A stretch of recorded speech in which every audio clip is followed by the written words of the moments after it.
Philip didn't leave Grace because he stopped loving her. He left the night he saw where she lived. And the worst part? He never said that out loud. Philip and Grace met in university. Not some dramatic movie moment. They were assigned to the same marketing project sophomore year. She corrected his slides. He rolled his eyes. They argued about branding colors for 20 minutes. Then they got coffee after class. It was easy. Grace was smart, not flashy, but calm smart. She didn't talk to impress people. She listened first. Philip liked that. He came from comfort. Not billionaire money, but stable, polished, suburban comfort. Parents with retirement plans. Vacations twice a year. The kind of upbringing where failure was discussed hypothetically, not experienced. Grace came from survival. Her mother worked housekeeping at a downtown hotel. Her father had left when she was 10. Rent was always almost late. Electricity had been shut off once. But Grace never led with that. She never played victim. And Philip didn't ask. Because in the beginning, love is selective blindness. For 8 months, they stayed in his world. Study sessions at clean coffee shops. Weekends at his apartment near campus. Dinner with his friends. She blended in well.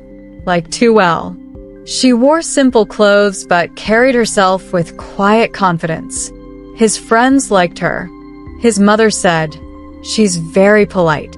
It was all smooth. Until Thanksgiving. Her mom insisted Philip come over. "Just something small," Grace said nervously. "It's not fancy." "I don't care about fancy," he said. He thought he meant it. The apartment was in an older building on the south side. Not dangerous. Just worn. Paint chipped near the stairwell. Hallway lights slightly dim. The smell of something fried earlier lingering in the air. Grace squeezed his hand before unlocking the door. Her mom greeted them warmly. The living room was small. The couch had a blanket covering a tear in the fabric. The kitchen ceiling had a water stain shaped like a continent. Philip noticed everything. And he hated himself for noticing. Dinner was simple. Chicken. Rice. Canned green beans. Grace kept smiling like she was waiting for him to react. He smiled back. But something inside him shifted. Not because it was ugly. Because it was real. And real meant permanent. He suddenly saw a future. Not with ambition and hustle, but with this starting point. And it scared him. On the drive back to his place, he was quiet. "You okay?" she asked. "Yeah. Just tired." But he wasn't tired. He was calculating. Rent prices. Social expectations. Career trajectory. The invisible ladder, he believed he was climbing somewhere deep down. A thought formed that he didn't want to admit. This is not the life I pictured. He didn't break up with her that night. He just started pulling away. Subtle things. Less texting. More focus on networking. Talking about alignment. A week later, he said it. "I just think we're in different places." Grace stared at him. She wasn't confused. Just hurt. "Different places financially?" she asked calmly. He hesitated. That was his mistake. She nodded slowly.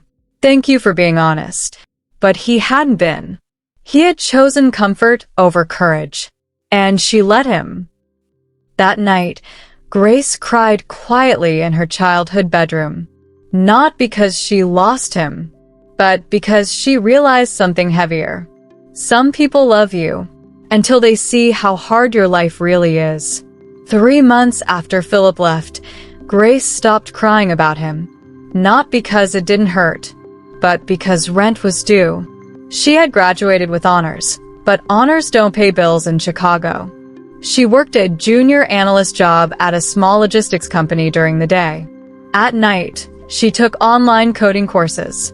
Not because she dreamed of being a developer, but because she realized something simple. The world runs on systems. And systems are built by people who see problems others ignore. Grace had always noticed inefficiencies. Even as a kid, the hotel where her mom worked used paper schedules that constantly caused overtime errors. Staff were underpaid because shifts weren't tracked correctly. She kept thinking, there has to be a smarter way.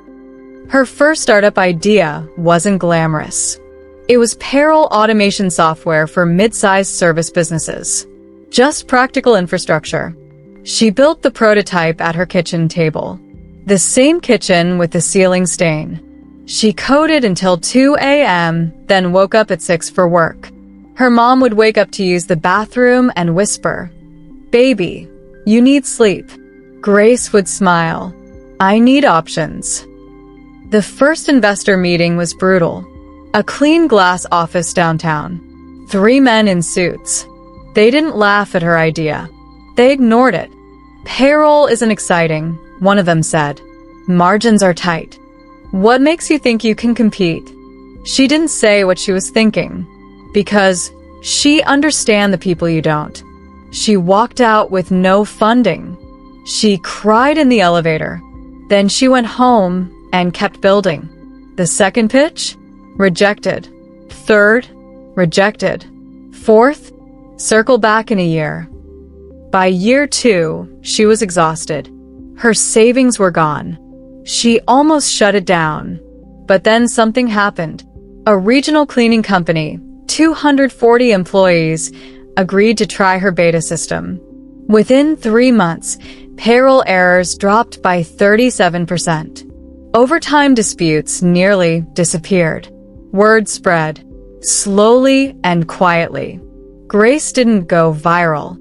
She built steady. By 29, she had 14 companies using her software. By 31, she had 120. Then a mid-level venture fund offered $8 million for 22% equity. That's when the press noticed. Southside founder disrupts workforce tech. She hated that headline, but she took the funding. Meanwhile, Philip had climbed comfortably.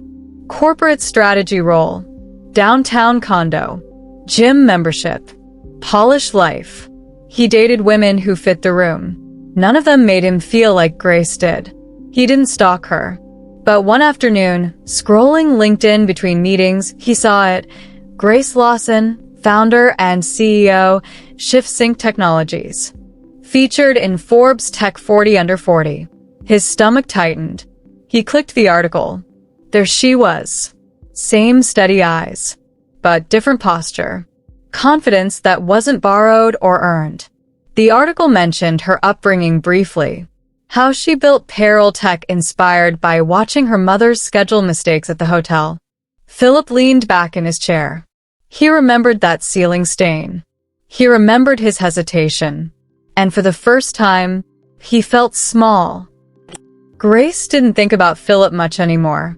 Not because she forgot, but because success requires forward focus. Still, sometimes at night she remembered the sentence. "I think we're in different places." He had been right. They were. Just not in the way he thought. Philip didn't plan to message her that day. That's what he told himself. He had just finished a long meeting. The kind where people talk confidently about markets they barely understand. During a break, someone mentioned ShiftSync. "Brilliant infrastructure play," one executive said. Founder came out of nowhere. Philip didn't say anything, but he knew. She didn't come out of nowhere. She came from somewhere he once rejected. That night, he typed the message, deleted it, typed it again. "Hey Grace, it's been a long time. I saw what you built. I'm really proud of you." He almost changed that word, but he sent it. Grace was in her office when the notification popped up. She didn't smile. She just stared at it longer than she expected. Her assistant knocked on the glass door. "Investor call in 5. "Got it." She put the phone face down. But the past doesn't stay face down. After the call, she picked it up again. She read the message twice. Then she replied, "Thank you. Hope you're well." Philip felt relief when she answered. That was enough encouragement for him to continue. "Would love to catch up sometime."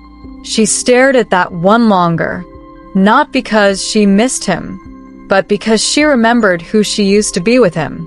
Smaller, careful, trying to prove she belonged. She typed, "Coffee. Thursday, 6 p.m. Public place." Her choice. He arrived early. Of course he did. The cafe was downtown, modern, polished, the kind of place he always felt comfortable. Grace walked in 5 minutes late. Not accidentally. Intentionally. He stood when he saw her. And for a second, he didn't recognize her energy. It wasn't about money. It was presence. She didn't look rich. She looked grounded. "You look incredible," he said. She smiled politely. "I look like I've been working." They sat. Small talk first. Career updates. Market shifts. Chicago winters. Then silence. He leaned forward slightly. "I owe you an apology." She didn't rescue him from it. He continued, "I was young. I thought I was being practical. But the truth is, I was afraid." "Of what?" she asked calmly. "Of struggling. Of starting behind. Of explaining to people why my life didn't look easy." She nodded. "That's honest." He exhaled. He hadn't expected grace from Grace. "I should have stayed," he said. "You should have been honest," she corrected gently. That landed. He studied her. "I never stopped thinking about you." She didn't react. "That's not the same as choosing me," she replied. Silence again. Then he asked the question he'd been circling. "Is there someone else?" She almost laughed. There had been dates. Dinners. Men who admired her success. But she had been careful. "No," she said. "There isn't." Hope flickered in his eyes. And she saw it. And that's when she asked the question that changed everything. "If I wasn't successful right now, would you be sitting here?" He didn't answer immediately. And that hesitation? It told her everything. He opened his mouth. Closed it. Finally. "I don't know." There it was. The truth. Just human. She nodded slowly. "I appreciate the honesty." "You think I'm here because of your money?" he asked, defensive now. "I think you're here because I no longer look like a risk." That hurt him, because it was partially true. He reached across the table slightly. "I'm not that guy anymore." She held his gaze. "But I am not that girl anymore either." That wasn't anger. It was clarity. They walked outside together. Chicago lights reflecting off glass towers. "You built something incredible," he said softly. "So did you," she replied. "But I built it without you." That wasn't a jab. It was fact. He looked at her like he was realizing something too late. "Are you saying there's no chance?" She paused. Because this wasn't about revenge. It was about self-respect. "I'm saying," she said carefully, "that love feels different when it doesn't have conditions." And she had spent years removing conditions from her own worth. It had been nearly 3 years since Philip had last seen Grace. Not officially. Not in person. But every press release, every LinkedIn update, every tech article mentioning ShiftSync felt like a punch to him. He hadn't tried to contact her again, not until today. Not by words. By action. He had spent months quietly funding community coding labs in neighborhoods like hers. Low-income areas. Kids who had talent but no opportunity. No branding. No press. No expectation that Grace would know. He didn't do it for her. He did it to prove to himself he could be better. Meanwhile, Grace was at one of her company events, a small, local tech mentorship program. She walked into the refurbished community center, the very building where her mom had worked years ago. The kids were coding, learning, laughing. She watched them, smiling quietly. And then she noticed him, Philip, standing at the back, watching, not interrupting, not taking credit, just there. He caught her eyes, nodded, a small, steady nod. That was all. They didn't speak for 10 minutes. She studied him, the lines on his face, the quiet confidence he now carried without arrogance. He wasn't the same boy who had walked away from her life because of her circumstances. He had changed. Finally, she said softly, "Why are you here?" "Because I wanted to see if I could show up," he said honestly. No words, no expectations. She didn't respond immediately. She just watched the kids laughing, coding, solving problems. Then she turned to him. "People come back when you succeed," she said quietly. "But the right one comes back when he grows." He nodded, letting her words sink in. He had grown. She studied him for a long moment. Then, without a word, she held out her hand. He took it, not as a reunion built on money or image, not as a gesture of desperation, but as equals. Quietly, intentionally, they walked through the center together. The kids barely noticed, but Grace did. She realized she no longer needed him to validate her. He realized he no longer wanted to be someone who ran from hardship. 6 months later, Grace and Philip are sitting at a small cafe. No cameras, no crowds. A kid from the coding program runs up. "Miss Grace, Mr. Philip, look what we made." Grace smiles. Philip smiles. He looks at her. "You built all of this." She shakes her head. "No, we built it.